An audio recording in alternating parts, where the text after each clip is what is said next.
suppose I've been doing illustration for an awfully long time, just didn't realise it. I was always making up my own stories when I was small, always disappearing into my own little made-up worlds, and always putting pictures with my words. Just happened naturally, I suppose, and later was able to put a name to it. I found I identified a lot more with the animals than I did with people when I was small. I was quite shy, and I just spent all my time with them, watching them, observing them, drawing them. I grew up watching David Attenborough, constantly putting it on pause and drawing the paused version of what was on the television. And yeah, I definitely tend towards animals, a bit of a Dr. Dolittle character with them.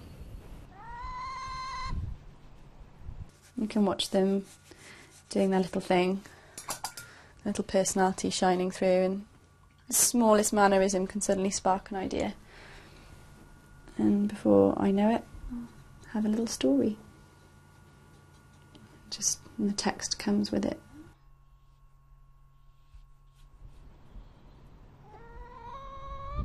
To know your subject's very important and breathes life into the drawings.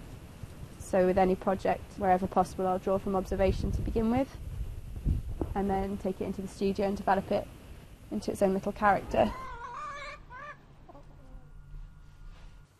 When I'm writing, of course, it doesn't come quite as naturally to me as my illustrating. The challenge is to try and simplify it down without condescending or patronising your reader, but to keep them engaged and wanting to turn the page. And it takes a long time to write very few words, to get them bouncing and rhythmic so that it feels like it just rolls off your tongue effortlessly. You're so lucky. I know. Better. Emma lived in a world of her own from tiny, as soon as she could. 3-year-old. You used to bring your drawing every morning pretty much. Yes, yeah. It was always to do with the animals, either horses or chickens. You on the table? There you go.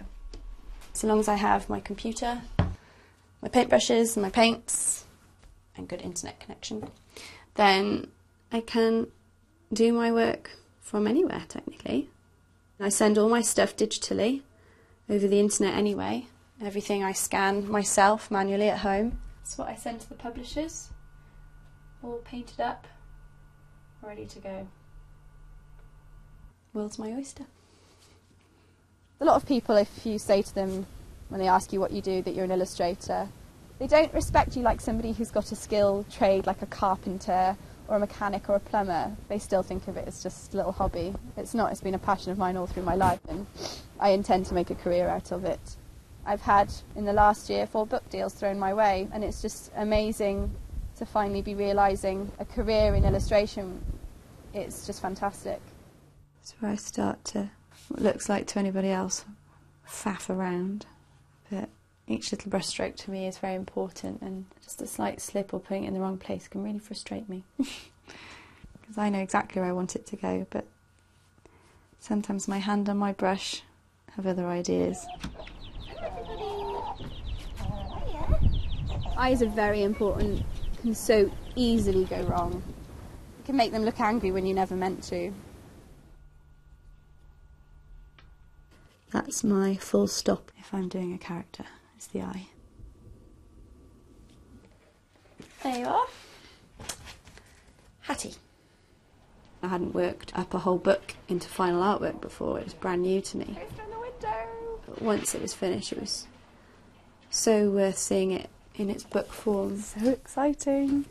First book in a bookshop. Made that.